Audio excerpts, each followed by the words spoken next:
Online class में एक बार फिर से आप सभी का हार्दिक स्वागत और अभिनंदन है।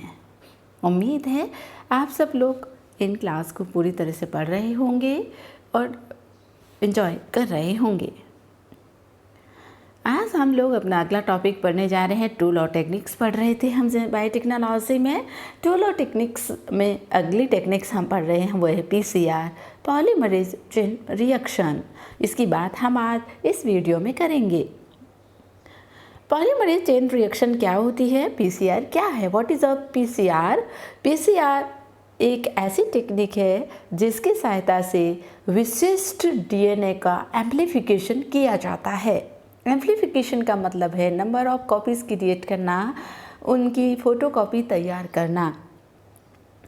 PCR में हम सब लोग जानते हैं कि जब PCR टेक्निक नहीं थी तो हम लोग क्लोनिंग करने के लिए वेक्टर्स को काम में लेते थे। वेक्टर्स एक तो बहुत महंगे हैं, चीप नहीं है वो, और बहुत टाइम टेकिंग प्रोसीजर है। आप एक काम करना चाह रहे हैं कोई क्लोनिंग कॉपी को लेकर तो बहुत लंबा समय आपको वेक्टर की कॉपी बनाने में, वेक्टर से कॉपी बनाने में लग सकता है। तो आजकल क्या है, हम लोगों ने एक नई टेक्निक विकसित कर दी है। 1985 के बाद ये टेक्निक आई है। कैरी मूलेस वैज्ञानिक हुए हैं जिन्होंने इस टेक्निक को विकसित किया है। इस टेक्निक की सहायता से कुछ ही सेकेंड्स में, कुछ ही समय में हज़ारों लाखों प्रतियां DNA की तैयार की जाती है। यानी जीन ऑफ इंटरेस्ट में हमने बात की पीछे, जब मैंने रिकॉम्बिनेंट DNA आप लोगों को पढ़ाया, जब हम लोगों ने रेस्टिकेशन एंजाइम पढ़ा तो हमने वहाँ पर जीन ऑफ इंटरेस्ट या फॉरेन जीन या वांछित जीन की बात की थी। यानी कि जिस जीन को हम किसी भी पादप कोशिका में डालना चाह रहे हैं, उस जीन की अगर हमें कई प्रतियां तैयार करनी है, कई कॉपियां तैयार करनी है, तो उसके लिए जो तकनीक हम काम में लेंगे उस तकनीक को PCR कहते हैं। पॉलीमरेज चेन रिएक्शन, पॉली यानी बहु, एक लंबी श्रृंखला का निर्माण होना, एक श्रृंखला के अंदर फोटोकॉपी तैयार होगी। ये एक इन विट्रो टेक्निक है। ये भी मैं पहले आप लोगों से डिस्कस कर चुकी हूँ कि जितने भी जेनेटिक इंजीनियरिंग में जितने भी टूल और टेक्निक्स को हम काम में लेंगे ये सब इन विट्रो होगी। इन विट्रो इसीलिए क्योंकि हम लोग ये सारा काम लेबोरेटरी में कर रहे हैं। नेचर में ये काम नहीं हो रहा है। जो नेचर में जो नेचुरल जो काम होता है उसको हम लेबोरेटरी में करने की कोशिश कर रहे हैं। इसलिए जो भी काम लेबोरेटरी में किया जाता है वो इन विट्रो होता है। और in vivo it means it happen in nature, वो नेचर में हो रहा है। जो नेचर में होगा वो इन वीवो और जो लेबोरेटरी में होगा वो इन विट्रो होता है।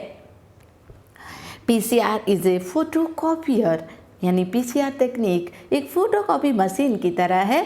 जिस तरह से आप एक पेज लेके गए और आपको उस पेज की 1000 प्रतियां चाहिए तो वैसी की वैसी 1000 प्रतियां आपने निकाल ली। उसी तरह से PCR भी आप फोटोकॉपी को ध्यान में रखते हुए PCR का बेसिक कंसेप्ट समझिए। जिस तरह से एक DNA मॉलिक्यूल्स हैं, उस DNA मॉलिक्यूल जो हमारा पसंद का DNA मॉलिक्यूल्स हैं, वो हमारा पसंद का DNA खंड है, उसकी हमें लाखों कॉपी तैयार करनी है वैसी की वैसी, तो हम उसको PCR तकनीक से तैयार करेंगे। हिस्ट्री की बात करें हम लोग, कैरी बी मूलेस एक वैज्ञानिक हुए हैं जिन्होंने 1985 में इस तकनीक की खोज की है। इस कार्य के लिए केमिस्ट्री का 1993 का नोबेल प्राइज़ इन्हें मिला है। PCR टेक्निक इज़ थर्मोसाइक्लर, बहुत इंपॉर्टेंट चीज़ है, यहाँ पर ध्यान में रखिएगा बच्चे। PCR is a thermocycler. Thermo शब्द आता है हीट के लिए, heat, high temperature, high temperature, thermo means high temperature, बहुत अधिक तापमान पर काम करने वाली तकनीक है ये। यहाँ हम जो आगे साइकिल देखेंगे ये साइक्लिक प्रोसेस है। जब फोटोकॉपी होगी DNA की तो एक पूरी साइक्लिक प्रक्रिया में DNA की फोटोकॉपी होगी वहाँ पर। इस कारण ये एक साइक्लिक प्रोसेस है और यहाँ पर काम आने वाले एंजाइम थर्मोस्टेबल हैं। इस तकनीक को हम अलग अलग तापमान पर काम करवाया जाता है। इस कारण इसको थर्मोस्टेबल या थर्मोसाइक्लर तकनीक भी कहते हैं। Thermo means heat stable technique.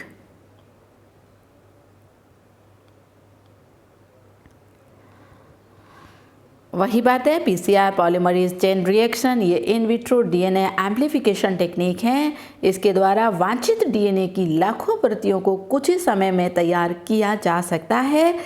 इस तकनीक में एक विशिष्ट प्रकार का डीएनए पॉलीमरेज एंजाइम काम आता है जिसे टैग पॉलीमरेज एंजाइम कहा जाता है। हीट स्टेबल नॉर्मली हम सब लोग जानते हैं, कुछ बातों को बच्चे ध्यान में रखिएगा कि नॉर्मल जो डीएनए रेप्लिकेशन होता है वो डीएनए पॉलीमरेज एंजाइम काम आएगा। रेप्लिकेशन भी क्या है, एक नेचुरल टेक्निक है, नेचुरल एक घटना हो रही है बॉडी के अंदर जो डीएनए की फोटोकॉपीज तैयार कर रही है। यहाँ पर हम डीएनए पॉलीमरेज एंजाइम को काम में नहीं लेंगे, यहाँ विशेष प्रकार का पॉलीमरेज एंजाइम काम में लिया जाएगा जिसे टैग पॉलीमरेज एंजाइम कहा जाएगा। ये एंजाइम हम डीएनए पॉलीमरेज एंजाइम को काम में क्यों नहीं ले सकते? हम डीएनए पॉलीमरेज एंजाइम को काम में इसलिए नहीं ले सकते क्योंकि वो ही स्टेबल नहीं है। जैसे जैसे हम टेम्परेचर मैंने कहा ये थर्मोसाइक्लर है, यानी कि ये टेम्परेचर पर काम करेगी। ये टेक्निक टेम्परेचर कभी बढ़ता कभी घटता उस तरह से काम करेगी। तो हमारा जो नेचुरल एंजाइम है डीएनए पॉलीमरेज एंजाइम वो हीट स्टेबल नहीं है, वो अधिक टेम्परेचर को सहन नहीं कर पाएगा। टेम्परेचर बढ़ाएंगे वो नष्ट हो जाएगा, है ना। इस कारण यहाँ पर विशेष प्रकार के डीएनए पॉलीमरेज एंजाइम को काम में लिया जाता है जिससे टैग डीएनए कॉमन एंजाइम है। कई तरह के यहाँ पर हीट स्टेबल एंजाइम अलग अलग काम में लिए जाते हैं अलग अलग पीसीआर के लिए, लेकिन सबसे कॉमन जो एंजाइम काम में लिया जाता है पीसीआर में वो टैग पॉलीमरेज एंजाइम कहा जाता है। क्योंकि ये स्टेबल है, आप इसको 100 डिग्री तक टेम्परेचर देंगे तो भी ये एंजाइम नष्ट नहीं होगा, ये टेम्परेचर को सहन कर सकता है। अब हमें क्या क्या ज़रूरत पड़ेगी पीसीआर? आप पीसीआर करने जा रहे हैं, डीएनए की फोटोकॉपी आप बनाने जा रहे हैं, तो आपको किन किन चीज़ों की ज़रूरत है, कंपोनेंट्स क्या हैं उसकी हम बात करेंगे। सबसे पहले आपको चाहिएगा टारगेट डीएनए, यानी जिस डीएनए की आपको प्रतियाँ तैयार करनी है वो डीएनए आपके पास होना ज़रूरी है।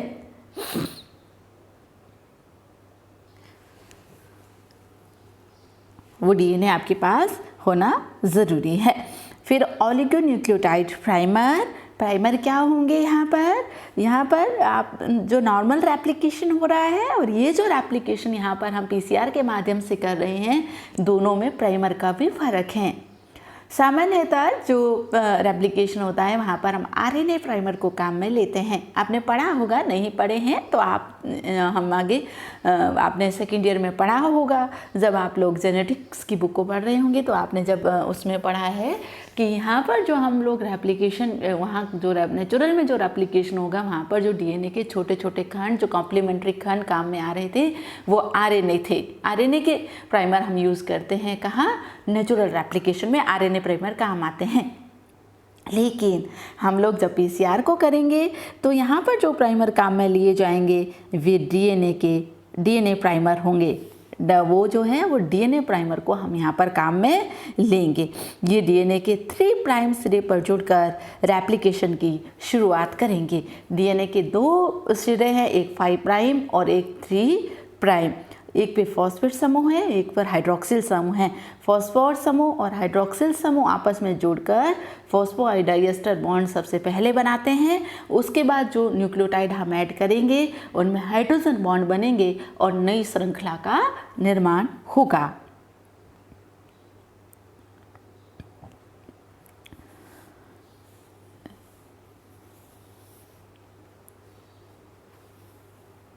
पीसीआर प्राइमर एक छोटे डीएनए के खंड होते हैं, वो लगभग 20 पेयर तक इनकी वो जो होती है 20 पेयर तक ही होंगे, ज़्यादा बड़े नहीं होते हैं, 20 पेयर तक ही ये साइज़ के लेंथ के होते हैं। मैक्सिमम लेंथ इनकी 20 पेयर होती है।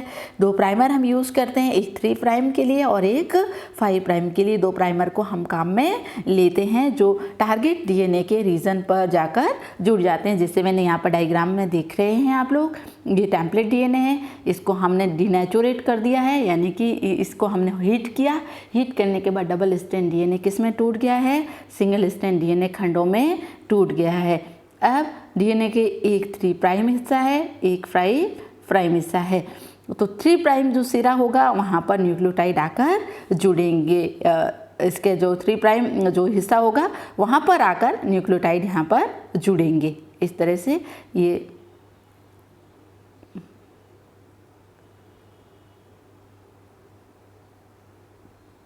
पे यह जो है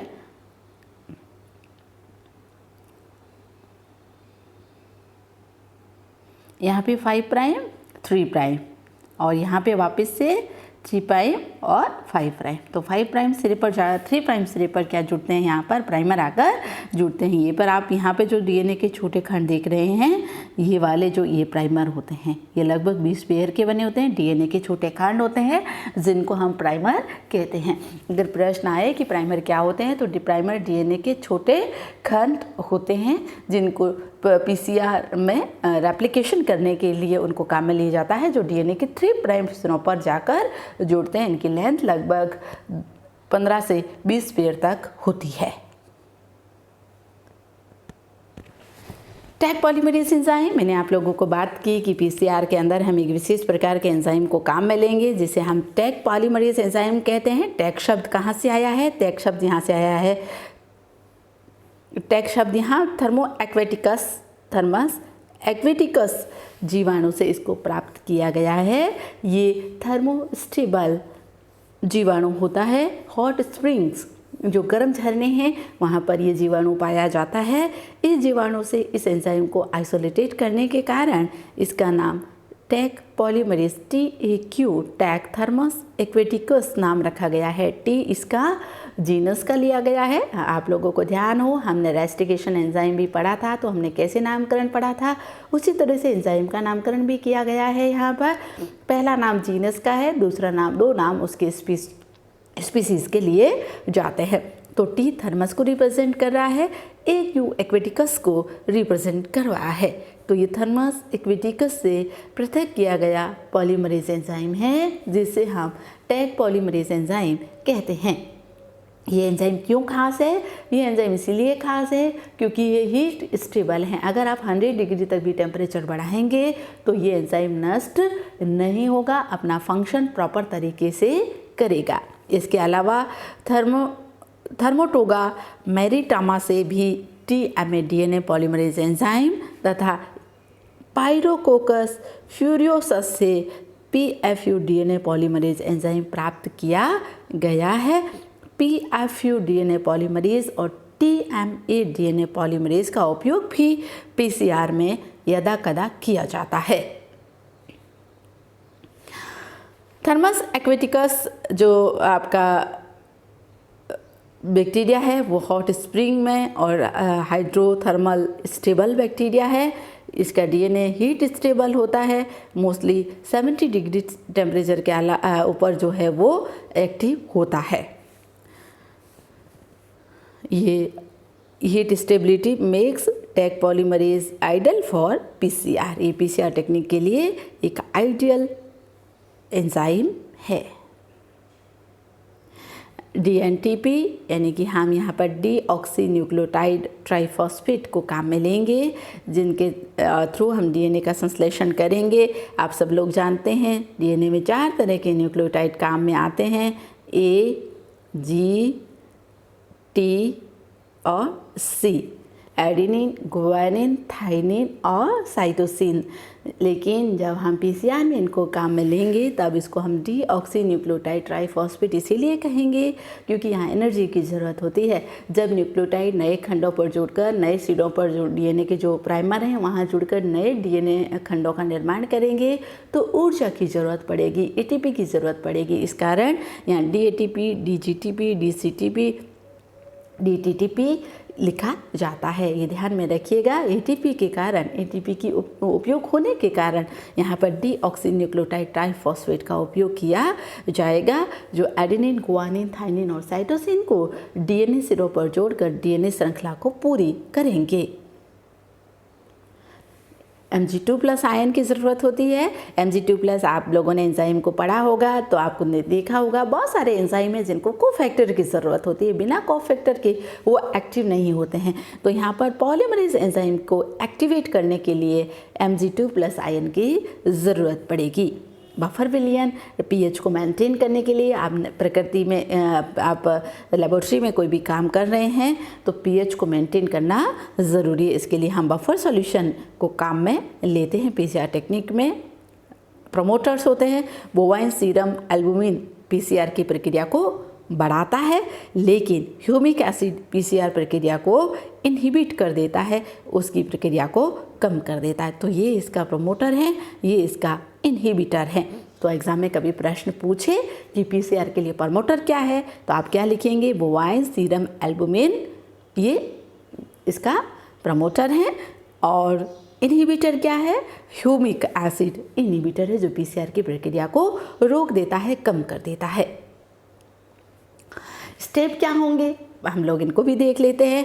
सबसे पहले पीसीआर के लिए डीनेचुरेशन करना पड़ता है। डीनेचुरेशन का मतलब ये होगा कि जो डबल स्ट्रैंड डीएनए है उसको सिंगल स्ट्रैंड डीएनए में तोड़ना है, यानी कि डबल स्ट्रैंड डीएनए को ब्रेक करेंगे हम लोग सिंगल स्ट्रैंड डीएनए में, इसको डीनेचुरेशन कहेंगे। लगभग टेम्परेचर यहाँ से 94 डिग्री सेंटीग्रेड रखा जाता है, जिससे डीएनए के दोनों स्ट्रैंड के बीच में हाइड्रोजन बॉन्ड टूट जाते हैं और दोनों खंड पृथक हो जाते हैं, यानी कि डबल स्ट्रैंड डीएनए यहाँ पर किस में कन्वर्ट हो जाएगा? डबल स्ट्रैंड डीएनए यहाँ पर सिंगल स्ट्रैंड डीएनए में कन्वर्ट हो जाता है। इसको डीनेचुरेशन कहा जाता है। ये पीसीआर का प्रथम चरण है, प्रथम स्टेप है। उसके बाद हम एनालिंग करेंगे या फिर हाइब्रिड डीएनए बनाएंगे। एनालिंग जो है लगभग 55 डिग्री सेंटीग्रेड पर की जाती है। यहाँ पर प्राइमर को ऐड किया जाता है। डीएनए के दोनों खंडों के 3 प्राइम सिरे पर प्राइमर को जोड़ा जाता है, डीएनए प्राइमर को जोड़ा जाता है। जब आप प्राइमर को जोड़ेंगे तो जो डीएनए बनेगा वो हाइब्रिड डीएनए होगा, है ना, क्योंकि दूसरा अलग जाति का प्राइमर है तो हाइब्रिड बन गया वहाँ पर। तो ये डीएनए हाइब्रिड टेक्निक भी सेकंड स्टेप होता है, यहाँ इसको एनालिंग कहा जाता है। इसको डीएनए हाइब्रिड प्रक्रिया या फिर एनालिंग प्रक्रिया कहा जाती है। अगला होगा पॉलीमराइजेशन। इसी के नाम पर इसका नाम पॉलीमरेज रखा है। पॉलीमराइजेशन यानी यहाँ पर डीएनए की मल्टीपल कॉपीज़ तैयार होगी, डीएनए की फोटोकॉपीज़ तैयार होगी। यहाँ टेम्परेचर रखा जाता है 72 डिग्री सेंटीग्रेड। यहाँ पर पॉलीमरेज एंजाइम आकर ऐड होगा। पॉलीमरेज एंजाइम जब ऐड होगा, जो हमने पीछे कंपोनेंट्स पढ़े थे डीएनटीज, न्यूक्लियोटाइड्स जो होंगे एडेनिन, ग्वानिन, थाइमिन और साइटोसिन भी 1 बाय 1 यहाँ पर आकर जुड़ते जाएंगे, जिससे डीएनए की एक नई श्रृंखला का निर्माण होगा। आमतौर पर पॉलीमरेज श्रृंखला में 30 से 35 चक्र से डीएनए की जो है लगभग 10 लाख प्रतियां प्राप्त होती है, यानी आधे घंटे के अंदर हम लगभग 10 लाख डीएनए की फोटोकॉपीज तैयार कर सकते हैं। ये डायग्राम आप यहाँ पर देख रहे हैं। फिर अपन एनिमेशन से भी समझेंगे किस तरह से ये टेक्निक काम करती है। सबसे पहले आप लोगों को क्या चाहिए? कुछ कंपोनेंट चाहिए। कंपोनेंट में डीएनए टेम्पलेट चाहिए, प्राइमर, डीएनटीपी और DNA tag polymerase enzyme. Double strand DNA है, इसको हम 94 डिग्री सेंटीग्रेड पर हीट करेंगे तो डबल स्ट्रैंड डीएनए किस में कन्वर्ट हो जाएगा? सिंगल स्ट्रैंड डीएनए में। फिर हम एनालिंग करेंगे 54 डिग्री सेंटीग्रेड टेम्परेचर पर। यहाँ पर हम प्राइमर को ऐड करेंगे। देखिए यहाँ पर ये प्राइमर 3 प्राइम सिरे पर जुड़ रहा है, यहाँ पर भी ये प्राइमर 3 प्राइम सिरे पर जोड़ेंगे। फिर थर्ड स्टेप एक्सटेंशन या पॉलीमराइजेशन कहेंगे, 72 डिग्री सेंटीग्रेड पर होगा। तापमान लिखना बहुत ज़रूरी है। हर एक स्टेप के लिए फिक्स स्पेसिफिक तापमान हो सकता है। आपको कभी कभी बुक में थोड़ा बहुत वेरिएशन मिल सकता है, नियर बाई 94 की जगह कहीं 92 लिखा होगा, 54 की जगह 52, तो उसमें कोई दिक्कत नहीं है। ऑलमोस्ट टेम्परेचर जो है वो इस तरह से लिया जाता है। फिर एक्सटेंशन होगा तो हम किसको ऐड करेंगे? टैग पॉलीमरेज एंजाइम को यहाँ पर ऐड कर दिया जाएगा। जैसे ही आप टैग पॉलीमरेज एंजाइम को ऐड करेंगे, न्यूक्लियोटाइड्स हैं डीएनटीपी वो यहाँ पर ऐड होकर एक नए डबल स्ट्रैंड डीएनए का निर्माण करेंगे और यही प्रक्रिया हम फिर से दोहराएंगे। ये जो प्रक्रिया है हम अगेन एंड अगेन इस प्रक्रिया को दोहरा कर 30 से 35 मिनट तक एक साइकिल को पूरा करेंगे, जिसमें 10 लाख प्रतियां डीएनए की तैयार हो जाएगी।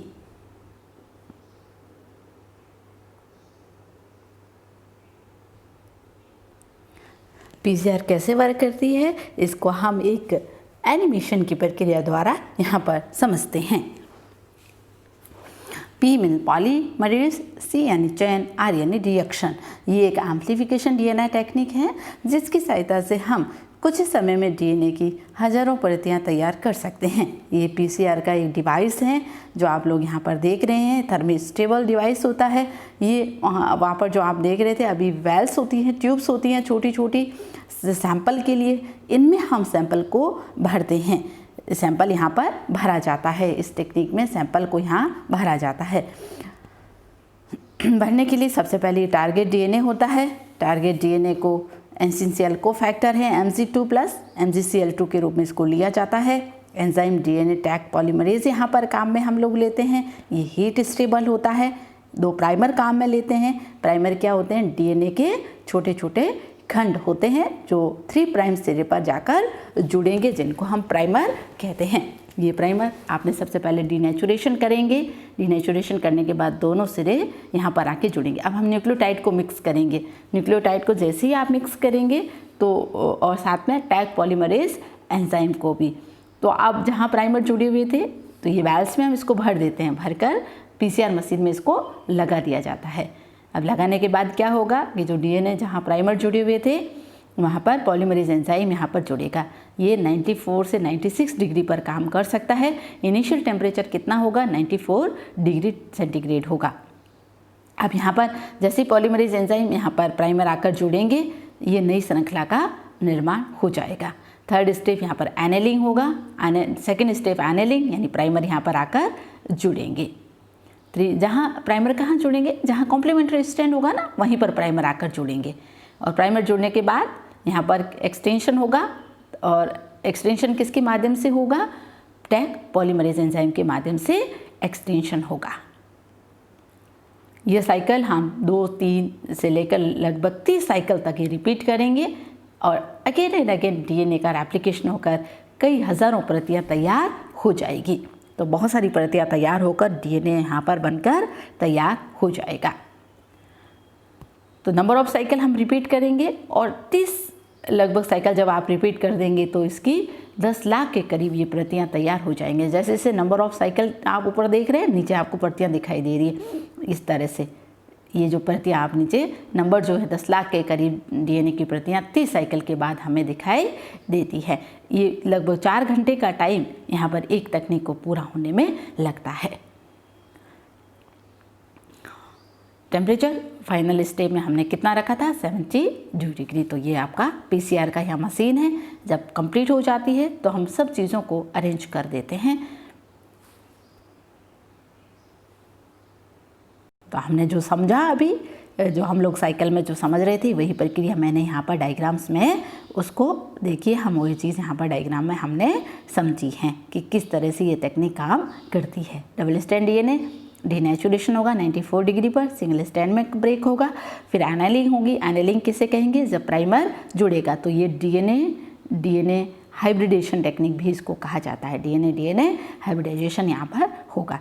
फिर थर्ड स्टेप एक्सटेंशन या पॉलीमराइजेशन होगा 72 डिग्री सेंटीग्रेड पर, जहाँ टैग पॉलीमरेज और न्यूक्लियोटाइड खंड आकर जुड़ेंगे डीएनए के डबल स्टैंड। डीएनए के एप्लीकेशन से डीएनए का फिर से डबल स्टैंड बन जाएगा। ये प्रक्रिया हम लगभग 30 मिनट तक दोहराएंगे, जिसमें 10 लाख तक की प्रतियां डीएनए की तैयार की जा सकती है। तो हमने कहा हम वेक्टर से कई महीनों कई दिनों तक वो प्रतियां तैयार करने का समय लगा रहे थे, वही हमने 30 मिनट में ये प्रक्रिया को 30 साइकिल तक, यानी लगभग 4 घंटे तक हम ये काम करेंगे और 4 घंटे में हम कई प्रतियां, लाखों के करीब प्रतियां तैयार कर सकते हैं। एप्लीकेशंस क्या हैं पीसीआर की? पीसीआर की एप्लीकेशन फर्स्ट है कि जो डीएनए आपने आइसोलेटेड किया है उसकी कई कॉपीज़ तैयार की जा सकती है। कोई भी पैथोजन, अगर जैसे अभी हम लोग कोरोना को देख रहे हैं या फिर बहुत सारी ऐसी बीमारियां हैं जिनमें हम उसके रोग कारक का पता लगाना है, तो रोग कारक है पैथोजन कहते हैं उसको हम रोग कारक को। तो उस पैथोजन का पता लगाने के लिए भी हम किसको काम में लेते हैं? पीसीआर तकनीक को काम में लेते हैं। इसके अलावा अगर आपको जीन में हेराफेरी करनी है, जीन में हेराफेरी और डीएनए लाइब्रेरी के निर्माण करने के लिए डीएनए की जो कॉपीज़ तैयार की जाती है, डीएनए के जो फ्रेगमेंट्स हैं उनको प्रोपेगेट करने के लिए, उनका प्रचार करने के लिए, उनकी कॉपीज़ तैयार करने के लिए भी पीसीआर तकनीक को काम में लिया जाता है। सेक्स डिटर्मिनेशन और सेक्स डिसऑर्डर है या नहीं है उसका पता लगाने के लिए भी पीसीआर तकनीक को काम में लिया जाता है। फॉरेंसिक विज्ञान में डीएनए फिंगरप्रिंटिंग, हम अगला टॉपिक डीएनए फिंगरप्रिंटिंग ही डिस्कस करेंगे। यहाँ पर अगली जो टूल और टेक्निक्स हैं वो डीएनए फिंगरप्रिंटिंग ही हैं।